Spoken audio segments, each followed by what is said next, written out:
Hello guys, in today's video we're going to talk about how to fix WhatsApp is not responding problem. So the answer is easy. Just go to the settings and then scroll down to the apps section and then go to the search and search on WhatsApp and then go to the storage, and here you will find this clear cache option. Click on it.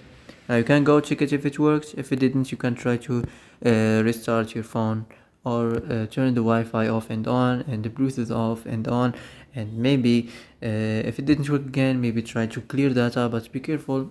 If you clear data, all your files and all the media and the chats and uh, the messages and the files will be deleted, so be careful if you want to clear your data.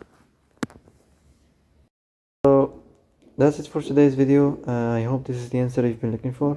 If you like this video, don't forget to like and subscribe, and see you in the next video.